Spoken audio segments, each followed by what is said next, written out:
Today I'm interviewing Dr. Sean O'Mara. He's an expert in everything visceral fat. So this is going to be a very exciting conversation. Thank you so much for taking the time out of your day to be here with me and to educate us all about the importance of visceral fat, why should we know about it, why it's important, and how we can actually get rid of it. And you're one of the greatest, testimonies to, how can we actually get rid of, visceral fat. So I would like for you to, before we actually get into our conversation into what visceral fat is, I would like for you to share your story, because I find it very inspiring. I think many other individuals would as well. Yeah, well, thank you, Andreas. I'm excited to be here and accept the invitation you have to talk to your followers about visceral fat and this important fat depot.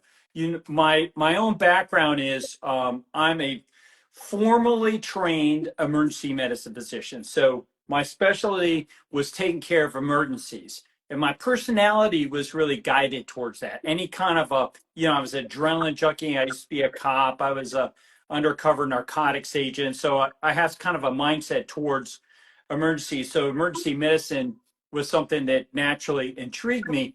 And during our training, we had nothing to do with health optimization. And we had nothing to do with chronic disease. We just took care of emergencies. You come to us in the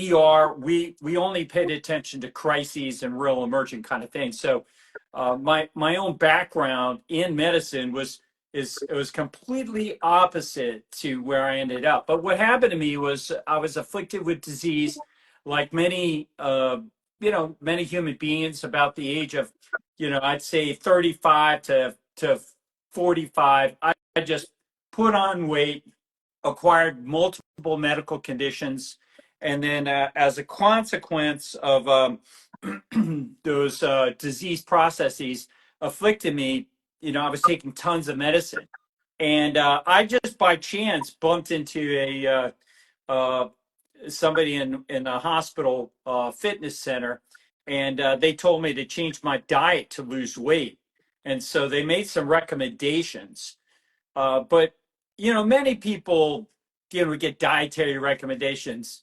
But my result in the next year wasn't that I just lost weight.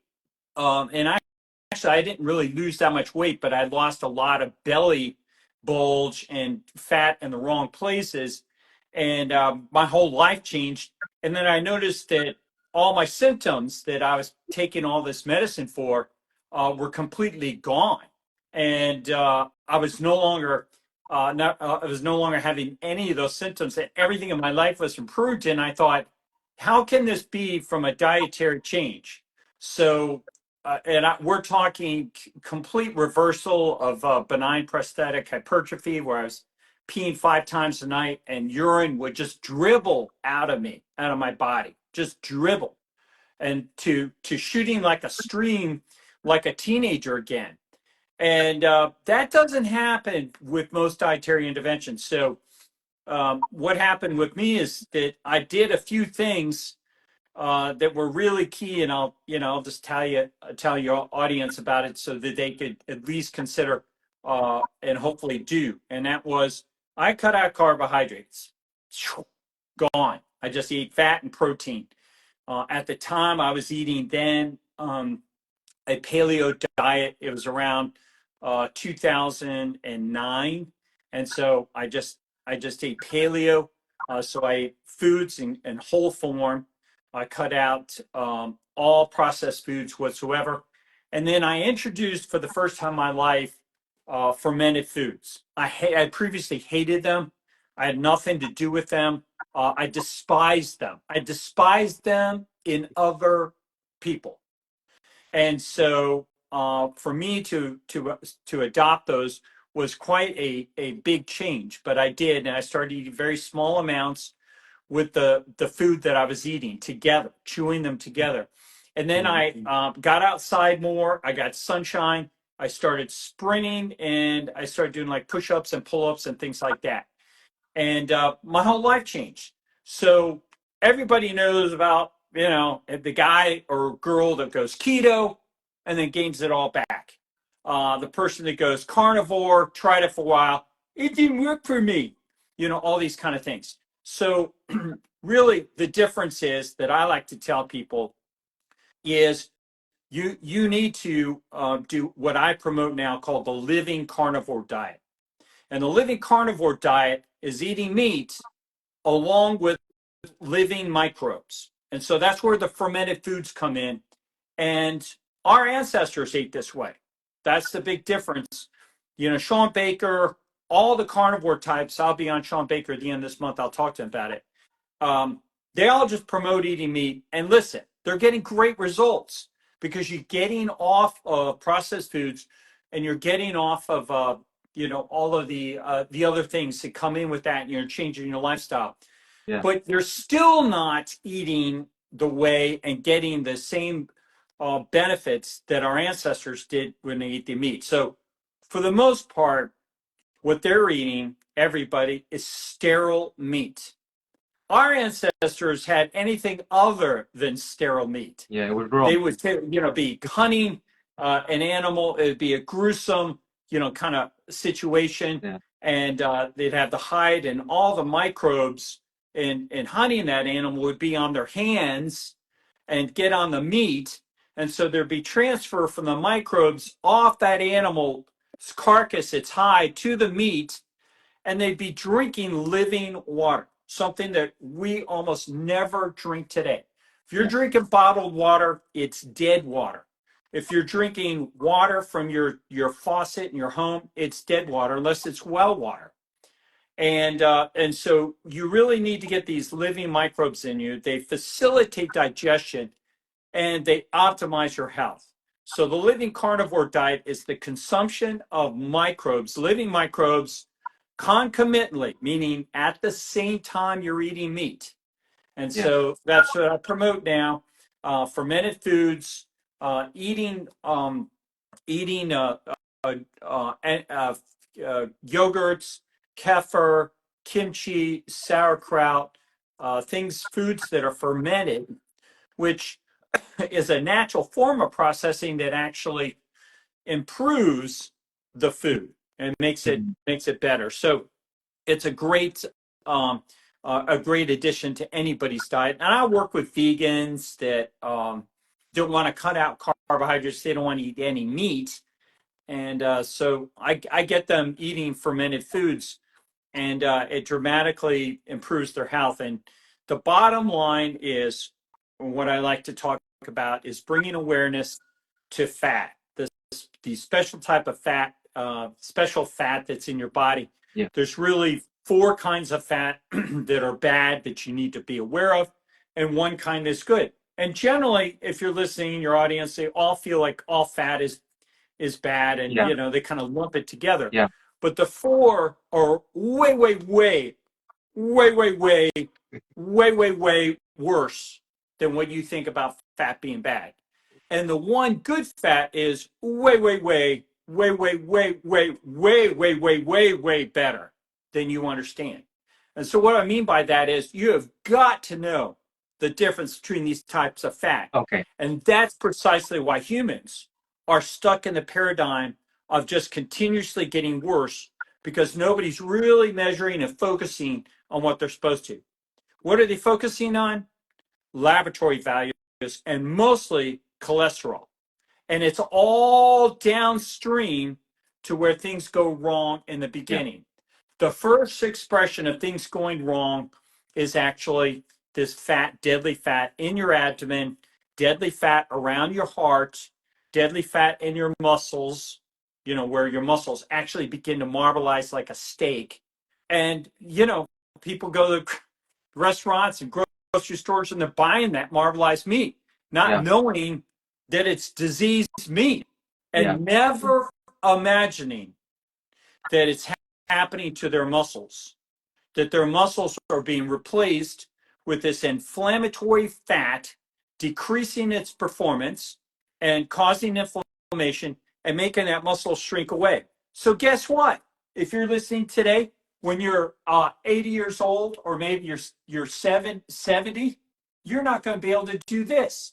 Stand up out of a chair, because your muscles have been slowly increasing their amount of inflammatory fat. Meanwhile, you're just tracking your cholesterol.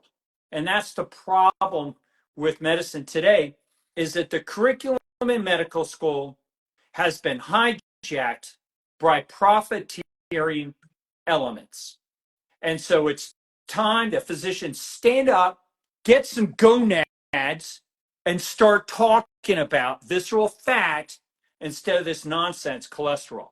So I welcome the opportunity to go on shows to promote awareness in social media about the imperative of understanding this deadly fat that's inside your abdomen, so also around your heart, around your organs, filling your muscle, and then it's actually compartmentalized underneath your skin, right next to the super beneficial type of fat. So we can get into some MRIs and show examples of this, Yeah. if you like. If I'll ask you, So I'll that you're- ask you a question, like what's the what is actually visceral fat for people that don't know? Because you started to mention about how there are 4 different types of deadly fat and 1 beneficial type of fat. So could you tell us about the deadly types of fat and what it is, like the visceral fat, and why do we have to be aware of it? Why is it harmful for us? Yeah, so let's take a look at it. And the best place to start is with a MRI, because an MRI is really necessary to see these fats because they're deep inside your body. So Hmm. a lot of people look at fat outside their body, Yeah. and that's what they're making determination about. But let's take a look of a abdominal MRI, and we're going to look at it specifically in the axial plane. So see this plane right here.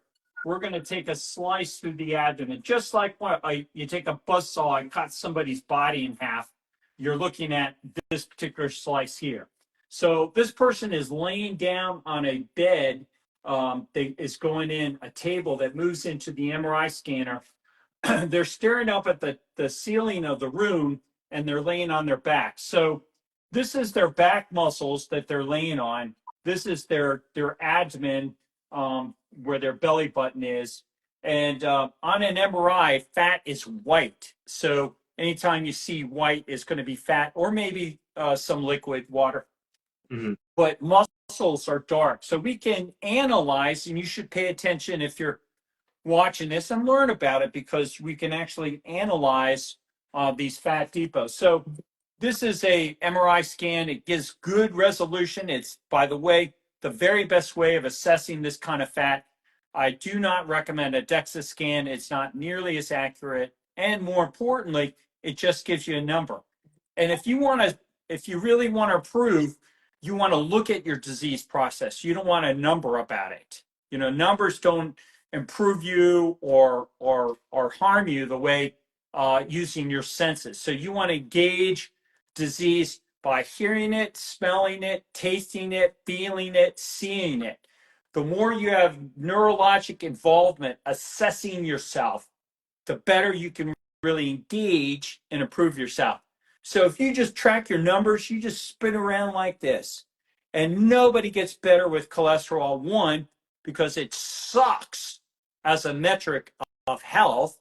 You know, it's all over the place, and everybody disagrees on it, but nobody disagrees about visceral fat. They may not have as much passion about it as I do, but you're not going to find anybody out saying, oh, you need more visceral fat. Visceral fat is a good thing. No, everybody knows it's a disease process, but nobody is out passionately warning people because they're not aware of it. I'm to the best of my knowledge, myself and my research partner are the only 2 physicians who have studied visceral fat.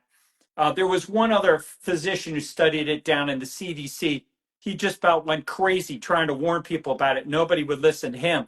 And I'm right up there. I'm almost certifiable because how slow this thing is catching on. But it is, you know, gradually catching on. People like yourself are having me on podcasts, and followers are finding out about it. So do not wait for your doctor to tell you about this. He or she does not know. It's not taught in medical school.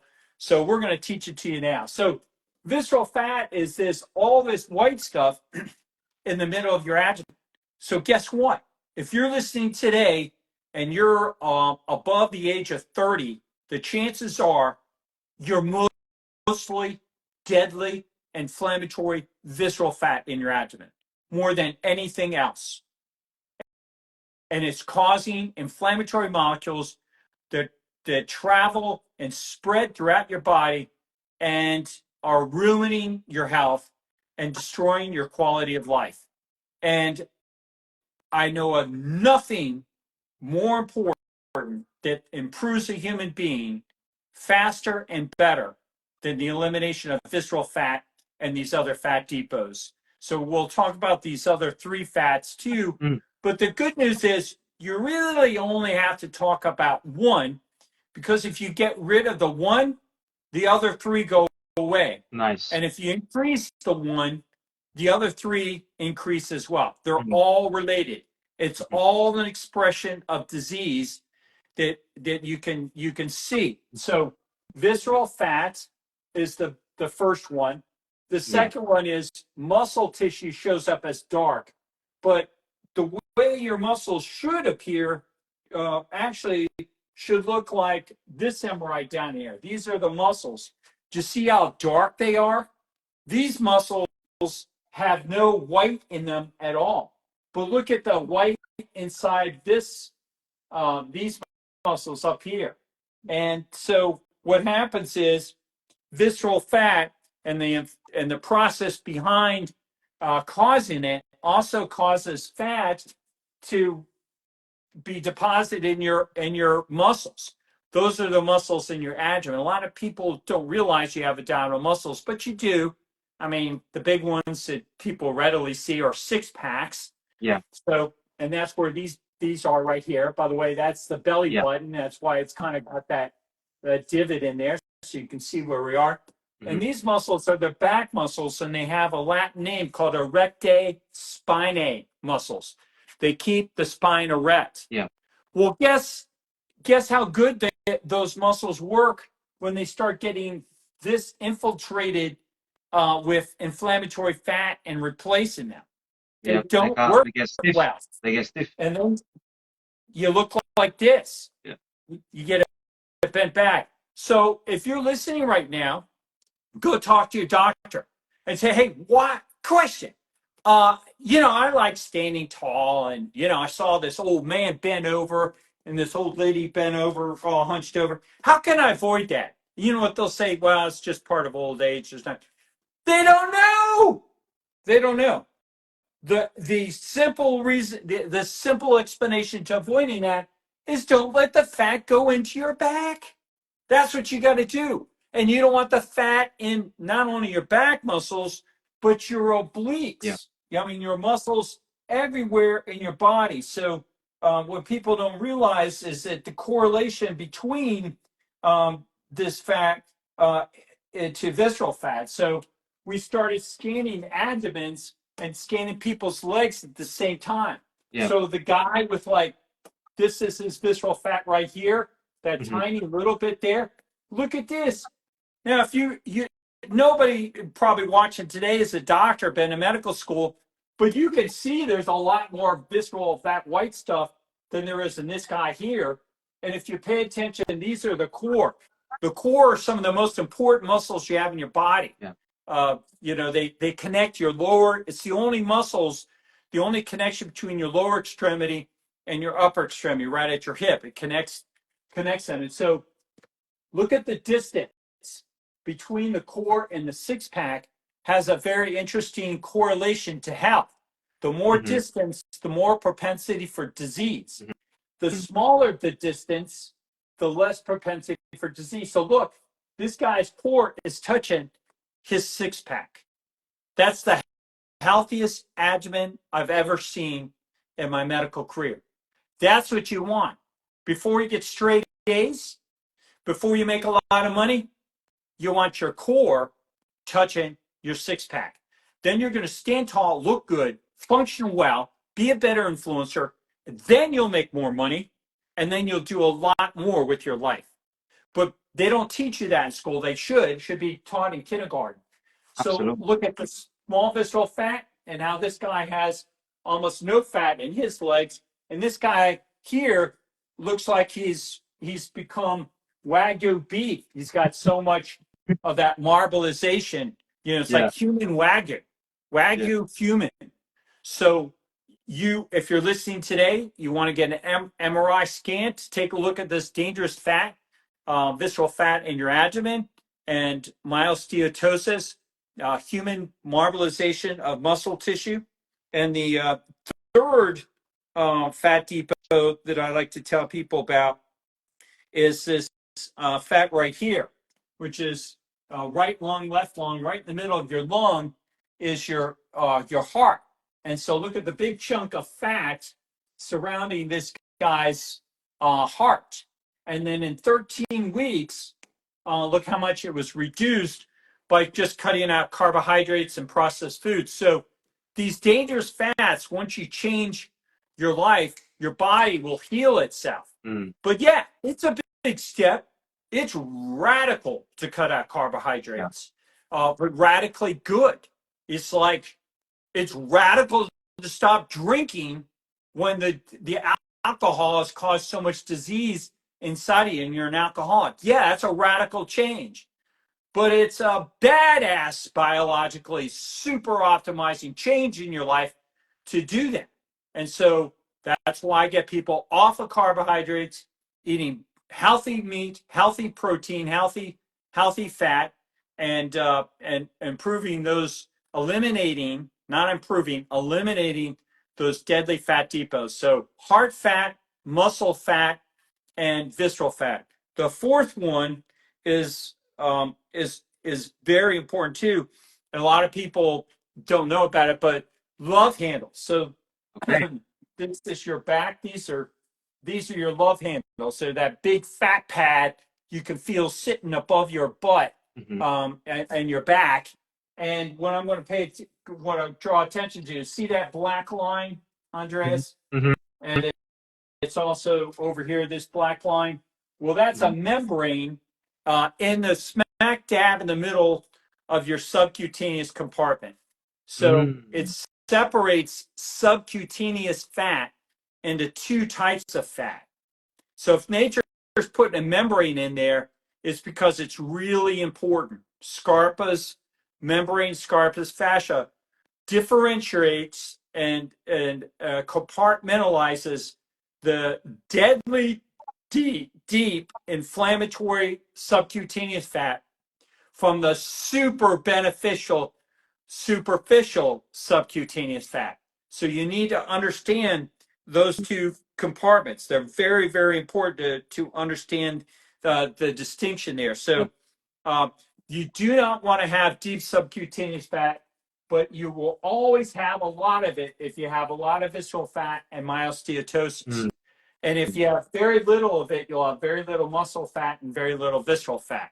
And then usually it's the case that if you have a lot of these three, you have very little superficial subcutaneous fat. Well, why is superficial subcutaneous fat so super good for you? Because it produces something that doctors are also not taught: adiponectin. So write it down: ADIPONECTIN.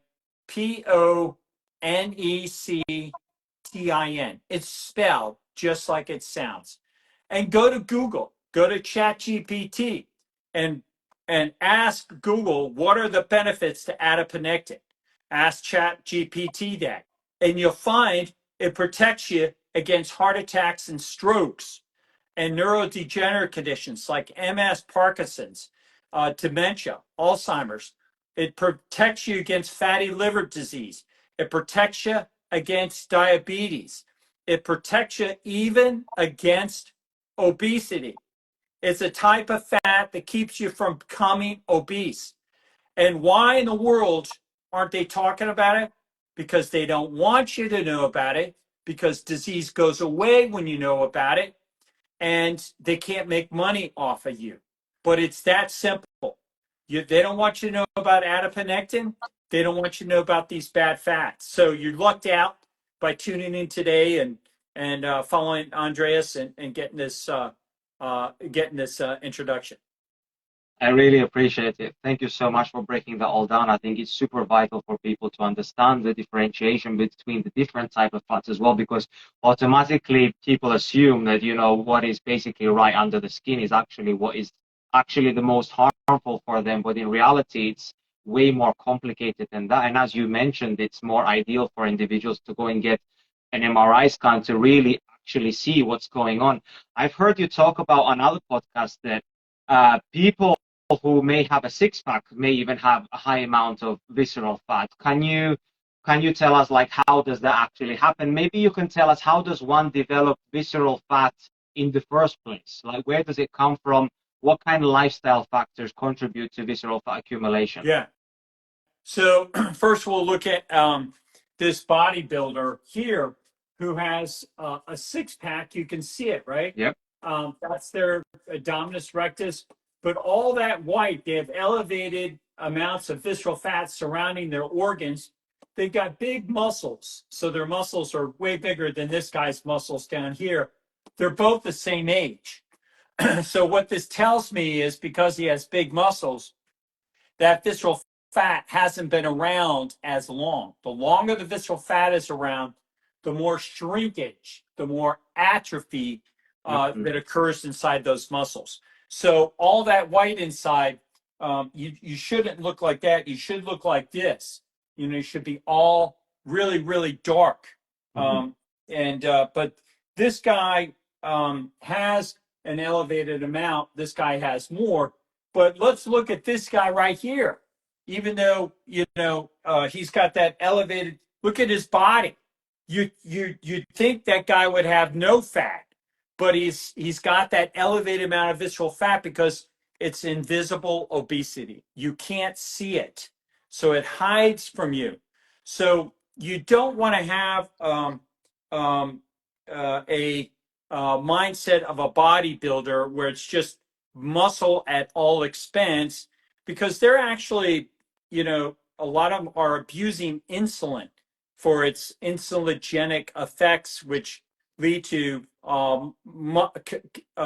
anabolic effects on the muscle. And so you get, you know, the benefits of larger muscles, but it also causes fat deposition.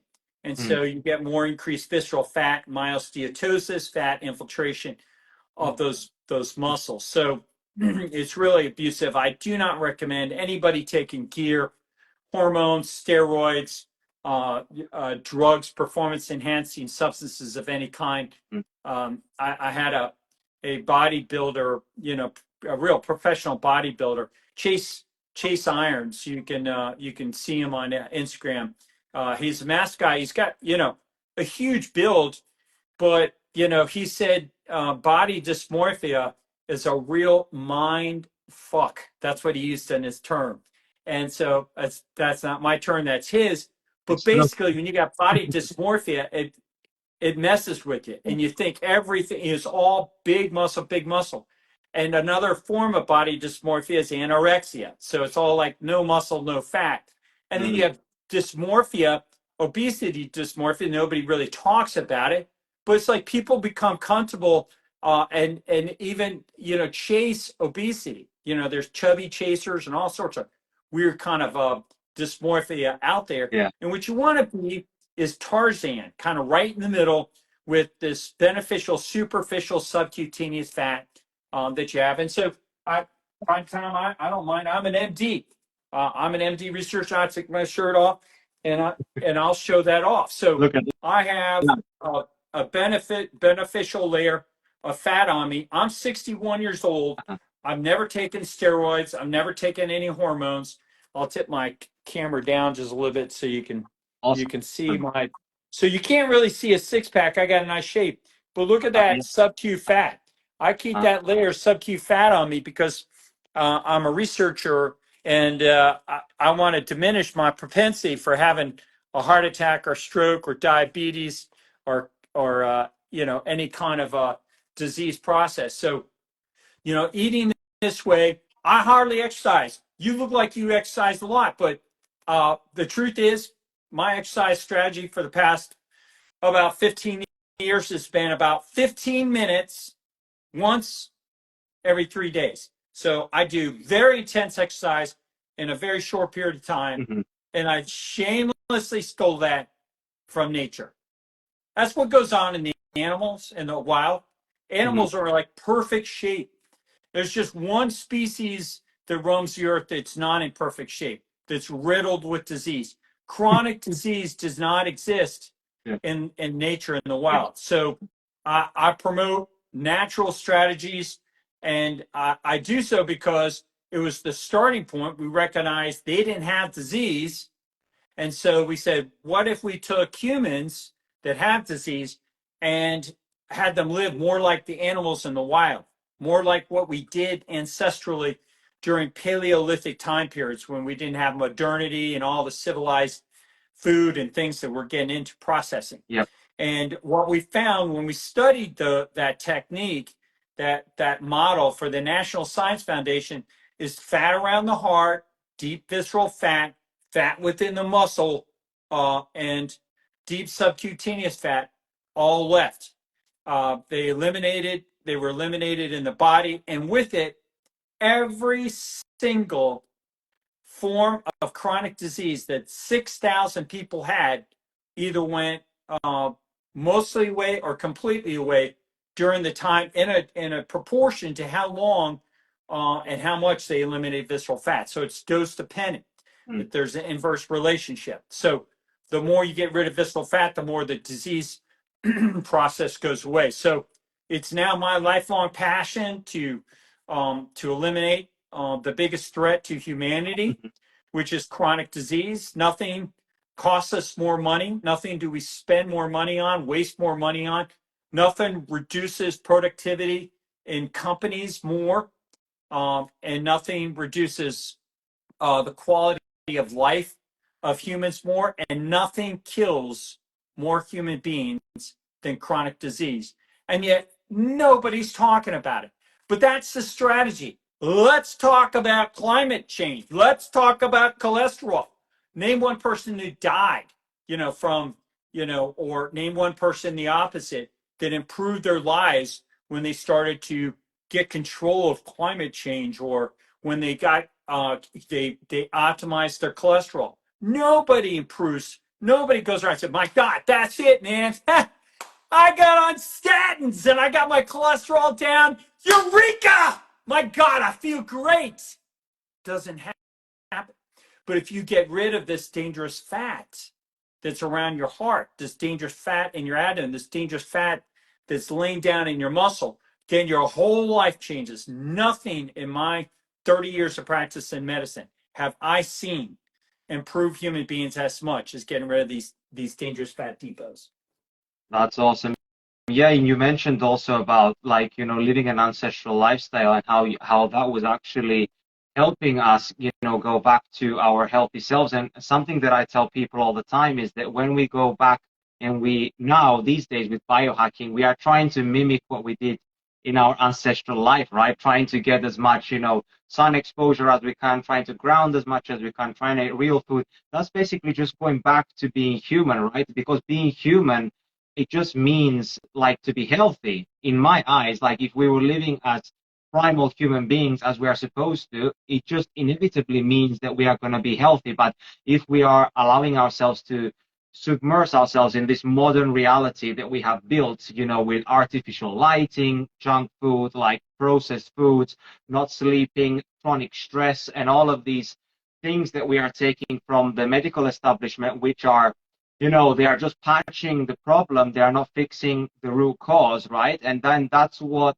doctors and people are taught, right? It's not necessarily their fault. It's more so that they are ignorant of the fact that what is the truth and that what they are being taught is not maybe the reality, right? And because people want somebody to tell them what to do, or some figure of authority to feel like, okay, this guy with a white lab coat, he knows what he's talking about and he can fix my problems. But in reality, we need to start questioning and thinking for ourselves, because, that whole establishment has been bought, and now the information that they are giving to people is maybe not the best and could potentially be even harmful for some individuals, because it's not like context dependent. It's just like this whole blanket thing, to cover like the entire population instead of looking at the individual. And I loved it also how you talked about gut health as well, because many people don't talk about gut health, especially in the carnivore communities. They dismiss a lot, the gut health, and this is why like fermented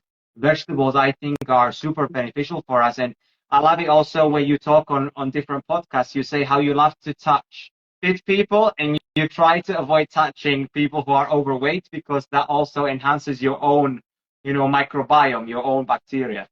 Yeah, it is really the case. The microbiome really is uh, the creme de la creme asset in your body that you that manipulates your health, and it's either contributing positively to your health or negatively based on its composition. So if it's predominantly beneficial microbes, then you'll have a predominantly more beneficial effect from your microbiome.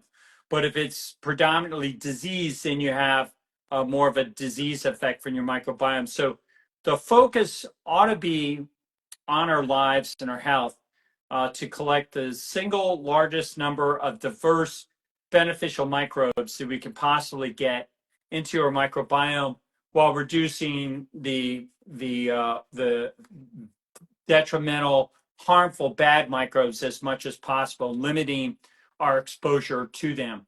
Now, you need to, and you will always have some exposure by virtue, unless you live in a plastic bubble like that movie, The Boy in the Plastic Bubble from like 40 years ago, whatever. You're just going to be exposed to microbes. But that's beneficial too, to a certain extent. If your immune system is healthy, you need some exercise, and it's largely through the action of natural killer T cells that go around and attack bad microbes and attack disease. Mm-hmm. But interesting, visceral fat has been detected in the past 3 years. They found out that visceral fat interferes with that mechanism, and so natural killer T cells aren't available to go and attack even cancer cells. So these cancer cells ordinarily will have attract T cells, which will destroy them. But what happens is with visceral fat, uh, natural killer T cells get influenced to be deposited and retained within visceral fat, where they are disfigured and eliminated. They're denatured. They just are killed and die off. So you do not want to have visceral fat. It affects your immunity, Mm-hmm. and your microbiome is at the center of your immune system. All disease begins in the gut. Gut health is hugely important. Our microbiome is estimated to have about 80% of influence on our own individual immunity at the very least. And so in the future, I'll come out and say that we will probably see um, more manipulation of the microbiome, largely for the good, I think, but there could be some bad that comes from it, in a procedure called a fecal microbiota transplant, where they transplant the microbiome from one human being into another, and it's noted to have a dramatic effect on disease that they have. And sometimes it causes disease where we can induce obesity. People that are thin and skinny get an FMT from for like a one indication. The only indication in the United States now for a physician to do an FMT is for refractory C. difficile infection, called abbreviated C. diff. So if you have this type of bacteria and it's no longer responsive to antibiotics, which really is a disaster in my opinion, always giving antibiotics for everything, because it disrupts your microbiome, sets you up for C. diff, and so in those individuals that no longer respond to antibiotics, they'll do a FMT on them, where they'll take stool from a healthy person without C. diff, and transplant it into them. Now the truth is, everybody's got C. diff. You can find it inside them. It just gets pathogenic where it's like too many tigers in the African safari. You want to think of, your gut, your microbiome as an African safari. So the health of every individual organism in the African safari is dependent upon the diversity and health of the African safari itself on a whole level. So your microbiome has this diversity, and the overall health of your microbiome dictates how healthy you're going to be. And so if there's too many tigers, an African safari will be harmed by that. It's asymmetric. You want symmetry, you want diversity, you want equilibrium. Mhm. And people that have refractory, life-threatening C. diff have too much C. diff, and so they ultimately die. 150,000 people a year were dying from refractory C. diff that was no longer responsive to antibiotics until FMTs came along. And with a single transplant, a stool from one human into another human being, we have a rate of success that's about 98%. It works that well. So one time, so it's phenomenally successful. And so, but in some of those cases, they weren't screening very good, and they were just getting, basically fat people with stool that didn't have C. diff put into the skinny, person with C. diff. It got rid of their C. diff, but then made them obese. Then they, and what happens is they transplanted obesogenic microbes. So if you're listening today and you're heavy and you can't figure out why you can't lose all this weight, it's because you're infected with obesogenic microbes that belie your problem. So the microbiome is enormously important to understand. And I've dedicated my physician career and working with my private client patients who fly in from all over the world to work with me to help them optimize their microbiome, to help them ensure that they have the very best microbiome, or at least working towards acquiring the very best microbiome they can. That's awesome. So how does one get rid of obesogenic bacteria, and how does one increase their bacteria, which is actually going to help them promote their fat loss journey? What are some strategies that people can do to actually help them towards a better microbiome and microbiome diversity? Well, one example is, the bad way is, if you go through a shopping mall and you see fat little faces, fat kids heading towards you, or we'll call them obese children heading towards you. Look at their parents and their faces. They'll be staring right back at you, big faces. So they're swamping these microbes within families, Right.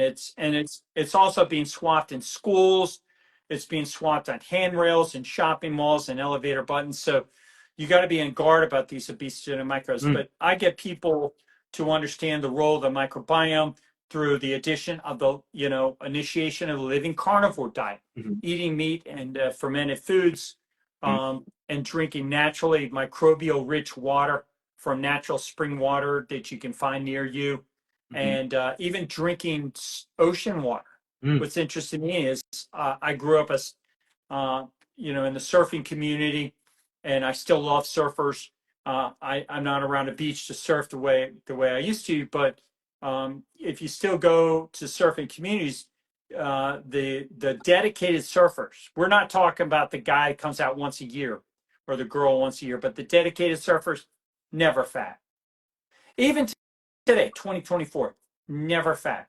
Oh, well, it's because they surf. Oh, yeah? Well, let me tell you about the laziest sport in the world, surfing. You lay around for 4 hours to ride 4 waves that last seconds. They ain't exercising, they're just having fun. But what happens is wipe out, and when they wipe out, they go to the bottom of that ocean, somersaults, they come up choking, and what do? Swallow ocean water. Something you haven't done since you were a little kid. And when they swallow that ocean water, they get these microbes in them, and it attacks the obesogenic ones. So Okay. we just got to get more diversity to our microbiome. We got to start leveraging the microbiome and start living better and start contributing to negative ones. The big negative ones, besides getting from other obese people, are eating processed foods. You're not eating for yourself when you got those cravings. You know, you're being you got cravings for sugary carbohydrates, processed foods, muffins, bagels with cream cheese, donuts, smoothies. I got my healthy smoothie. Unless it tastes like vinegar, it's not gonna be healthy for you. It might have some somewhat positive attributes, but you want to be, you know, eating food in whole form, not smoothies, highly oxidized and usually uh, bad macronutrients and other processed foods in there. But yeah, just eat food in whole form. And I advocate eliminating vegetables unless they've been fermented, because vegetables have microtoxins in them. And I know the vegans hate to hear this, but you know, it's true. They have these microtoxins.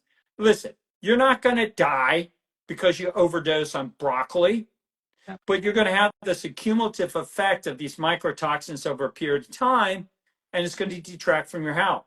Meat doesn't have microtoxins in it. You know, I think something on the order of 99% of the animals that roam the earth are not toxic. So they're the safest form of food to consume from a toxic standpoint. And it's also the most nutritious, gram for gram, the most nutrition present in food source is going to be in meat. So I advocate eating meat with at the same time consuming fermented foods for their microbial benefits, not their sustenance. You don't eat fermented foods for a side dish. It's not meant to be like a, you know, substitute for potato. It's meant to complement your meat for microbial addition. And I think human beings, we weren't around to study it, but I think human beings, with the advent and introduction of fermented foods to their predominantly meat-based diet, went to new levels of health. And where this tradition is retained within cultures, like in South Korea, those who participate in that tradition and other Asian cultures and indeed other cultures around the world, they enjoy a higher level of health and a lower level of disease.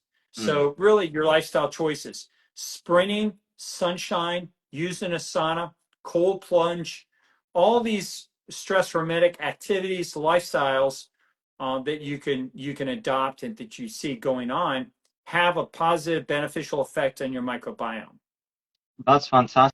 And I love it how you always tie it back to the microbiome, how it all influences it, because literally, like, it is a foundational aspect of our health, right? Just as circadian rhythms are, you know, getting enough sunlight and grounding, all these things together, they are like pillars of health. And if one of them is missing, then it has a knock-on effect to the rest of them. And the funny thing is that they are all intertwined. So if one of them is not working well, then all the other pillars seem to be affected too. So tell us why sprinting is so good for us. Why is it the ultimate form of human movement? Well, I think one of the important things to do is actually show. I have this slide, an MRI scan, what happens when we got a distance runner to become a sprinter. So I like to use this as an example. Maybe I can shrink it. I was going to ask you actually what's the difference between long distance runners and sprinters. Yeah, so see if I can turn this a tad just to get That's perfect. Both in view a little bit more. So this is a long distance runner. He was running 10 miles a day, 5 days a week, so 50 miles. And he did a lot of 5Ks and 10Ks. He was a very avid distance runner. And he worked with us in our study for the National Science Foundation and was doing all our recommendations to eliminate visceral fat. But on his repeat MRI scan, he basically had the same amount of visceral fat. So what we found was this one individual didn't get better when everybody else was. And so this was an anomaly. And we could have blown it off, but we decided to ask, why didn't the strategies of eliminating visceral fat work in this individual to eliminate his visceral fat? And what we found out was it was the distance running. And we'd seen this before, and we told him to stop doing distance running, but he couldn't. Why? Because let's face it, a lot of people are addicted to it. They can't stop it. I was a former distance runner. You couldn't get me to stop. Even on days I had injuries, I'd be out there limping, for an hour and a half running like a madman. My wife thought I was crazy, and I couldn't stop. And the same thing with this guy. So we told him, we're going to kick you out of the study. No more free doctor exams, no MRIs. If you're not going to follow the protocol, we can't study you. And so he said, okay, I'll stop running. I'll start sprinting. And then look what happened to him from here to here between these two scans. He grew muscle, got a six-pack, got rid of almost all his visceral fat. And the time period was 2 months, actually less than 2 months. He eliminated his visceral fat. So visceral fat has this amazing vulnerability to sprinting. Sprinting is this like secret strategy to eliminate visceral fat. And in studies, it was shown through myokine release. So nothing produces more myokines in a shorter period of time than sprinting. Sprinting produces an enormous blast of myokines. And myokines are these messaging molecules that go throughout your body and tell your body to burn fat and build muscle. So myokines are really an important molecule that people should be leveraging. And so I spent a lot of time with my clients helping them understand myokines and the manipulation of fat and muscle ratios to help them live better and achieve. My definition of health is how you look and how you perform. And so one of the things that I think is a powerful example is photographs. So I like to show off my photographs of my former self filled with visceral fat right here at the age of 48. And then this is me. This says 59, but I was actually 60. I keep using the old text, but now I'm 61. And this is inflammatory fat that shows in your face. But check out my weight. I was only 165 pounds there. I wasn't a fat guy. Today, I weigh 178, and but I have my fat to muscle ratios are optimized. I have the proper amount of beneficial fat, and I have no bad fat, and I have good muscle growth. So I put on muscle, and I shredded disease. I didn't shred weight. I didn't shred all fat. I just shredded the bad fat. So the science of MRIs and health optimization brings fidelity and clarity and focus on the disease that you want to get rid of, disease processes in your body, not cholesterol, and what you want to optimize. So once humans become more healthy, you look a lot better. And this is important because, you want to be a better influencer all throughout the existence of Homo sapiens. The role and need to influence is the role and need to survive and to thrive. And so the better looking people are better influencers, and the more disease lagging behind people are biologically wired to pay more attention to them.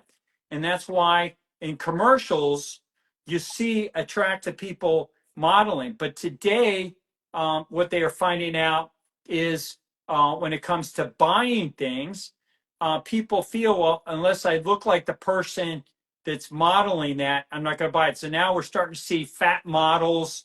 So people buy the fat clothes if they look fat. But in pharmaceutical commercials, if you pay attention to drug commercials, it will be the fat guy dancing around, all happy because he's taking his drugs, or the fat lady, taking the drugs. But the doctor who's standing there telling them, or the scientist with the clipboard and the graphy on him, he or she's got a lean-looking, attractive face. So you pay attention to what they're saying, but you buy because the fat guy is like you're going to do what he's doing, buy the drug from the healthy influencer. So you'll be a better influencer at your work if you run a company, if you supervise people, if you sell, if you're a contractor, you're an attorney. One of my best clients is a trial attorney. Trial attorney, because he's got to go stand in front of a jury and convince them of what he's already figured out way before them. He's an alpha, and he works for one of the presidents. I won't say get too many details, but the U.S. presidents. Mm-hmm. So sharp guy, and he came to me because he's like, wow, you got this figured out, and that's why I want to work with you. So he's a dot connector very, very fast. The majority of people are slow. They watch me, they follow my videos, they don't come, they don't want to work with me. They're like, they don't want to get rid of visceral fat.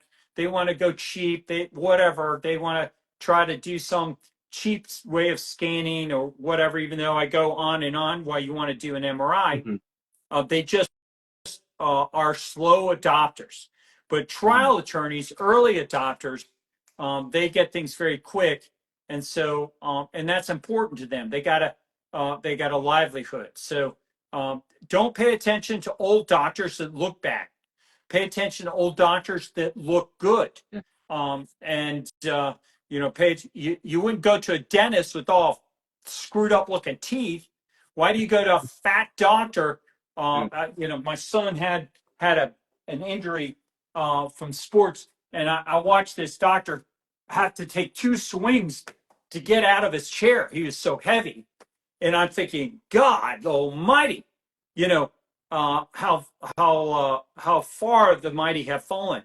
It's just the disease processes are affecting patients and are affecting doctors because they're not taught any health optimizing tactics in school. They're just taught drugs, just to keep pushing drugs. And I like this one little meme that's out there. Well, if drugs work so good, why do you got to keep taking them? Yeah, that's so accurate. And so they're just basically money making, kind of Brownian movement. Like underneath the microscope, a whole lot of nothing going on there. And so you want to be going to doctors that look good and perform well. They're great at sprinting. They're great at playing ping pong. Mm-hmm. They're great at playing tennis. They're great at water polo. They're great at whatever they do. The healthier you are, the better you look and the better you perform. And it's nature. So they lead to help other people to try to influence others under them. Absolutely. I tell, my clients all the time, they ask me, why do I train so hard? Or, why do I always have to be, showing the way? Because I want to lead by example. I don't want to be like overweight and not being able to move well. And I'm out there telling people that, I'm an expert in body transformation and, helping people improve their mobility and get out of pain, and also to help them improve their diets when I'm not applying that in my life. I'm basically being a hypocrite if I'm doing that. So it's very important that I'm able to apply it and to show and to be the example. And the more individuals like me and you are out there, we're able to bring about a good message. And that's why I wanted to have you on, because you don't only talk it, but you lead by example. You lead that lifestyle. You're sprinting at your age where you're over 60 years old, and you're moving better than people in their 30s and 40s, in some rare cases, even in the 20s now. Because, people are moving like less than ever. They're getting less sunlight than ever. They're eating a diet which is devoid in all beneficial nutrients, basically fake food. They're not eating real food. They don't have a good relationship with their circadian rhythms. They are exposed to bad lighting and bad relationships. And they are obsessed with tech as well. One thing I wanted to ask you was, because you mentioned about MRIs, and I've heard you before talk about how you can examine a person's face, and you can tell from an individual's face also if they have, visceral fat. Like what are some symptoms that people can be able to, let's say, connect the dots with having visceral fat, even if they don't check an MRI, which you obviously advise, but let's say if they don't, are there some symptoms in their daily life that they can associate it to having excess visceral fat? Well, yeah. So one thing I would recommend they do is just check their photographs throughout the years. So if this was me in my 20s, And then from, you can see my face became more inflamed. So if your face is becoming more inflamed, larger, more edematous, less attractive, then you got visceral fat in your life. You got visceral fat inside of you. So get your old photographs from 10, 20, 30 years ago and take a look at it. Now, you might say, well, everybody gets worse when they get old. No, they don't. Look at me from here to here, how much I improved. And the truth is, you should be getting better at life because you learn more, you get more skilled, you get better at hunting. And so that's what should be evident. And I'll just show this example of interesting photograph that just happened with photographs um, um, that I noticed in my own wife from 2 years ago, and she's been eliminating visceral fat for about the same period of time, me 15 years, and then look at her in the past 2 years, how much she's changed. So it just never stops. The the the elimination of visceral fat as you improve your microbiome, you just continue to get healthy. So you should be getting more attractive as you age. You should be better performing. So professional athletes, let's just take it back to, the professional hunters were the very best guy with the throw of the spear, the shot of the bow, wrestling the stag with a sharp rock to kill it. Old guy. Old guy, not the youngin'. Because in the past, the old guy or the old woman, because women hunted back then too, they lived longer and had better skill sets. So why the old guy not playing NFL or professional soccer? Disease. He or she are now filled with chronic disease. But we're starting to get exceptions, glimmers of that. People that dedicate themselves to being more healthy in their careers. Tom Brady is a very famous American football player, quarterback. And at the age of 45, just last year, he sprinted faster in a 100-meter sprint than he did when he was 21 years of age. And that's how long he lasted. Now, all his critics, they maybe don't like his personality or whatever, but give the guy credit. He plays football and can perform as a quarterback way above the average person. So the reality is you should be getting better when you're as you age. And if you're not, you're diseasing. So that's your first sign of visceral fat. Your appearance is worsening and your performance is declining. You're not as sharp. You're not as articulate. You can't find your words. You're more forgetful. I used to forget things all the time. I remember for a period of my time in my life, I'd walk in a room and I forget why I walked in that room, whatever that purpose was. Kind of crazy. Thank God that doesn't happen anymore. My wife,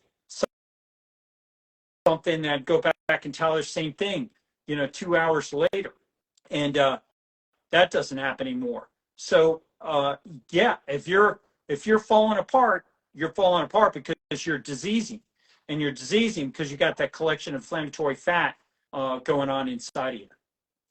So you mentioned sprinting, and I know that like sprinting is an incredible form of exercise, and I practice that myself, at least once per week. And I also do resistance training, hard resistance training at least 3 to 4 times per week on top of the sprinting because I love it, and I've been doing it since I've been 14 years old. So if individuals cannot sprint, like what else can they do? Like, is it okay if they do an all-out effort on a bike or a rower, for example? Is it, as long as it's all-out effort, does that also count as a form of sprinting? Well, we'll give them some credit, but it's not equivalent. Yeah. So, nothing replaces sprinting. Mm-hmm. The two forms of exercise that I think, or physical capabilities, let's face it, we didn't really exercise. Life exercised us. Exactly. Okay. In the past, we didn't have gyms, and we didn't have wake up in the morning and have these protocols. You know, it was just the business of hunting or survival that Yeah. caused us to be, you know, have a physical challenge when we'd be challenged. And it didn't happen a lot. You know, that's why I only exercise about once every 3 days. And I think I'm overdoing it. I'd like to exercise probably about what our ancestors did. I'm going to guess it's probably once every 7 to 10 days or something. We'd have some kind of a massive, and then it was like life-threatening event. Yeah. You know, we go to the gym and we exercise. You know, when I exercise to the brink of I'm going to die. You know, Yeah. I can barely recover. Yeah. You know, my chest heaving. I got the look of extremis in my face. That's how our ancestors did it. Yeah. So the two traits I think are how fast you could sprint and how good you could fight or kill or defend yourself. Basically, fighting. That's awesome. That's it. That's That's awesome. what kept us in the gene pool, kept us surviving, living, and Yeah. thriving. Mhm.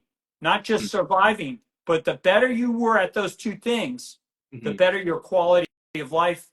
And that's what it comes down. And no doctors talk about it, but that's in the physical realm, you know, is really what it comes down to. So Mhm. we basically way over exercise, and we way under exercise in terms of the quality of exercise. Mhm. We're a bunch of candy asses. Mhm. We're a bunch of lightweights.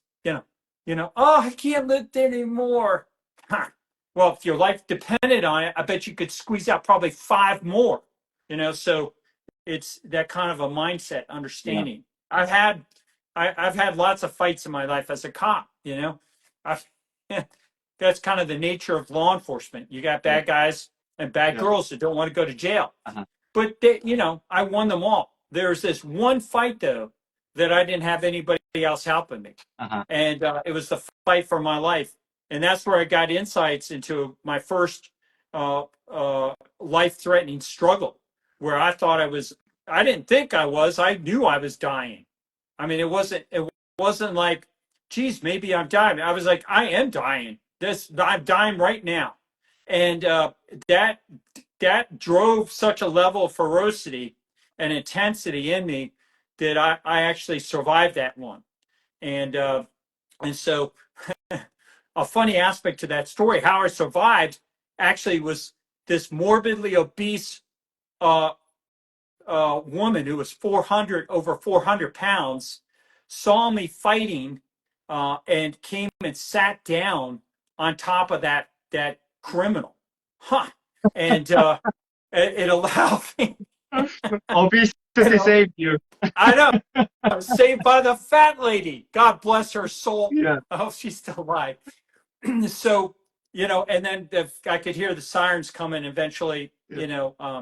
Other law enforcement came to save me. But yeah, it was that life and death Wow. struggle, Andreas, really gave me insight into the need to have a real intensity to how you work out if you're going to really optimize. You know, we just suck at how we exercise.